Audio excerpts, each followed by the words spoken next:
ওঙ্কারেশ্বর ওঙ্কারেশ্বর বিষ্ণু বিষ্ণু বিষ্ণু ভগবতী চরণ কৃষ্ণের শত্রু নাই ক্ষতি করে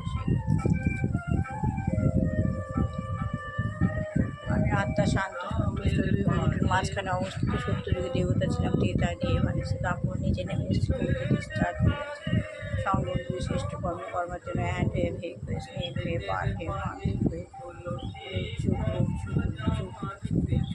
যেগুলো অর্ধে শাখা ভিক্ষু তার নিচে বসে আছেন শিব বাবা প্রচণ্ড জ্যোতি উজ্জ্বল জ্যোতি চারদিকে হচ্ছে আমি উঠে বাবার সরাসরি বসে বাবার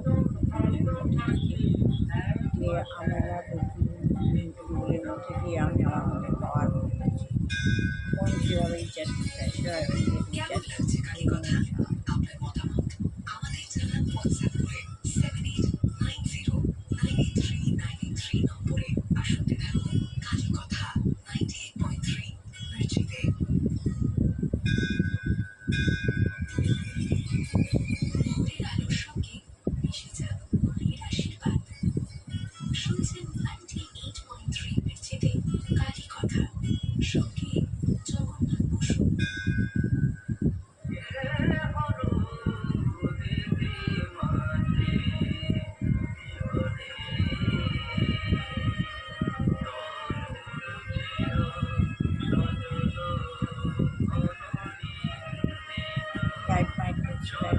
আস্তে আস্তে আস্তে আস্তে পাহাড় বললাম পাহাড় ঘুরে নিচে নেমে আসলাম আপনার এবার ভগবানের কাছ থেকে পাওয়া নিয়ে নেবেন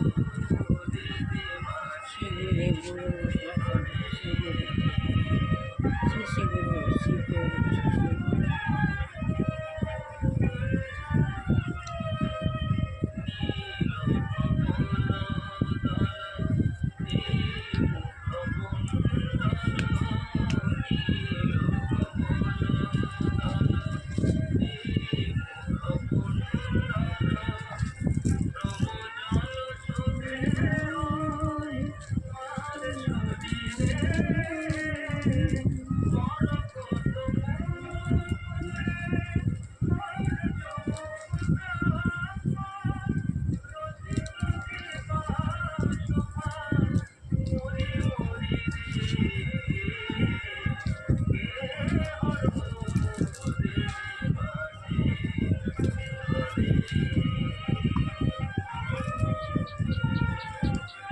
মা সরস্বতী মা সরস্বতী লক্ষ্মীদের পায়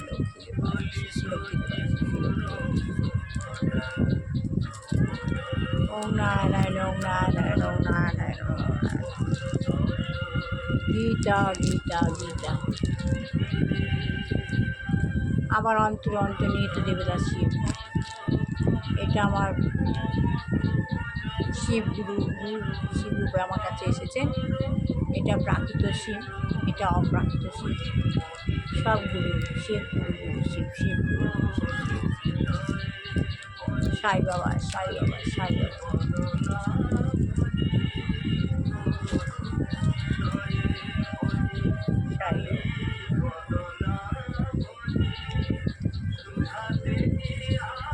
আত্মজ্ঞান লাভ করতেই হবে আত্মজ্ঞানের পন্থা বলতে না বললে আমরা শিখবো না বুঝবো না আমি কি আমার কাজ কি শিখবো উপায়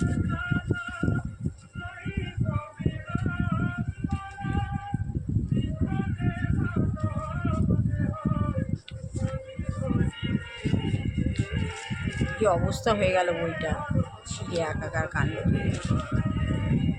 মৌমাছি বাসা করেছে ঘরের মধ্যে অনেক মৌমাছি হাতে ভুল ফুটিয়ে দিয়েছে এই বইটা দিয়ে মারতে গিয়ে বইটাও ছিঁড়ে গেল কী অবস্থা হয়েছে বইটা শ্রী প্রভুপাদ বলছেন তাই প্রহ্লাদ মহারাজ বলেছেন যে যা ইতিমধ্যে নির্ধারিত হয়ে রয়েছে সুখ মূলত এক কিন্তু দেহ অনুসারে উপভোগের ব্যবস্থা ভিন্ন সুখ মূলত এক সুখটা একই কিন্তু দেহ অনুসারে উপভোগের ব্যবস্থাটা ভিন্ন আলাদা উপভোগ করার ব্যাপারটা আলাদা জঙ্গলে অশুভ মানুষেরাও সেই একই জিনিস পাচ্ছে এখন মানুষ মনে করছে যে সভ্যতা মনে হচ্ছে বড় বড় বাড়ি তৈরি করা কিন্তু বৈদিক সভ্যতায় পড়া হয়েছে সেটা এই জায়গাটা কালকে পড়া হয়েছে হুম, তাই সাংবাদিক বলছেন কিন্তু তবুও কঠোর পরিশ্রম করে মানুষ, কঠোর পরিশ্রম করে, কঠোর সংগ্রাম করে জীবন পথে এগিয়ে যাওয়াটাই হলো সম্মানজনক বলে বিবেচনা করা হয় না। কঠোর সংগ্রাম করে জীবন পথে এগিয়ে যাওয়াটাই কি সম্মানজনক বলে বিবেচনা করা হয় না? হ্যাঁ, কঠোর পরিশ্রমের মাধ্যমে যে সংগ্রাম করে এগিয়ে যাওয়া, এটাই কি সম্মানজনক বলে বিবেচনা করা হয় না? কিন্তু শ্রী প্রভুপাদ বলছেন সকাম কর্মীদের ভগবদ্গীতায় মূঢ় ও গাধা বলে বর্ণনা করা হয়েছে।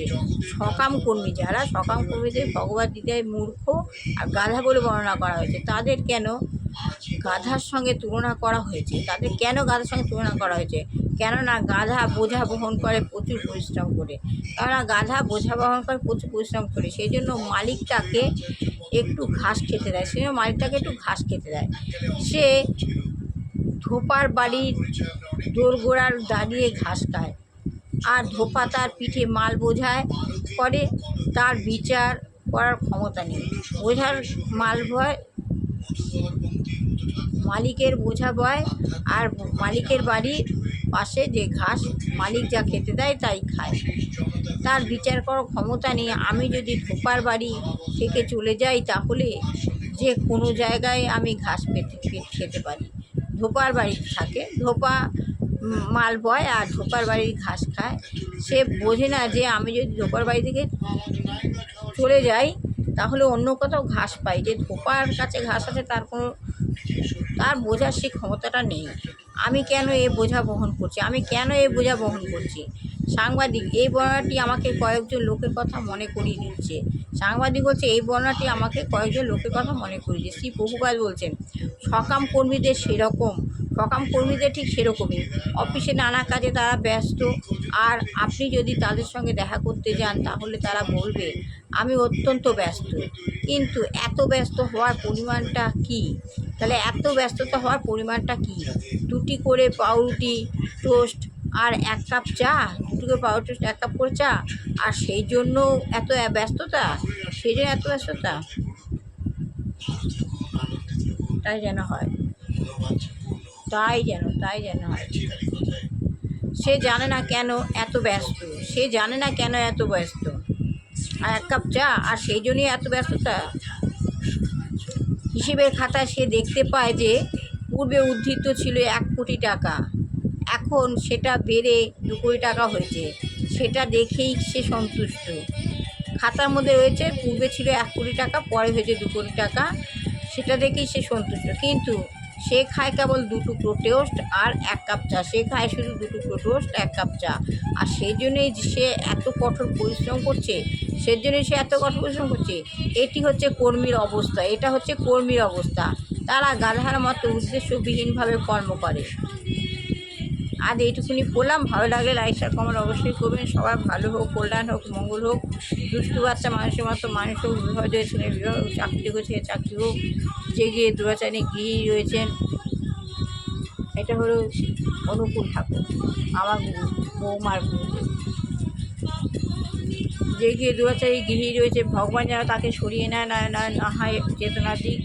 আর যাত্রীর গৃহে রোগগ্রস্ত বৃদ্ধ বৃদ্ধা পিতা মাতা, কোনো যুবক যুবতী রয়েছেন, ভগবান যেন তাদের মুক্তি দেয়। সবার ভালো হোক, কল্যাণ হোক, মঙ্গল হোক।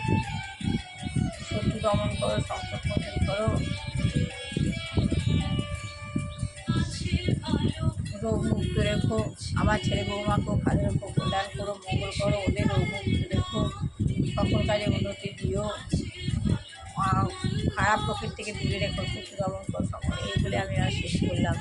আপনি আপনার প্রতিদিন ভগবানের কাছ থেকে পাওয়ার নিন। ভগবান শরীর সাফোকেশনে কষ্ট হবে না। যে কোনো কাজে চিন্তায় সাফোকেশনে কষ্ট হয়, লোকে বলে আমার শ্বাসকষ্ট হয়েছে, কিন্তু কিছুই না। কাজ নিয়ে যখন চিন্তা করবে, ভাববেন, কোনো সমস্যা নিয়ে চিন্তা করবেন, তখনই সমস্যাটা আসে, মনে হয় সাফোকেশনে কষ্ট হয়েছে, কিন্তু কিছুই না। আপনি নিজেকে স্টেবল করবেন, ভগবানের নাম করবেন, গীতা পড়বেন, সমস্ত কাজে আপনি স্টেবল পাবেন। আপনি আপনার ওষুধ, শরীর ঠিক রাখার ওষুধ আপনি নিজেই তৈরি করতে পারবেন। এই বলে ভালো লাগবে। শেয়ার লাইক, সময় হলে সবাইকে যেতে হবে, তবুও যখন তখন মানুষের শরীর খারাপ হয়, আপনি বই পড়লে, ভগবানের নাম করলে, গীতা পড়লে, মেডিটেশন করলে শরীরকে সুস্থ রাখতে পারবেন।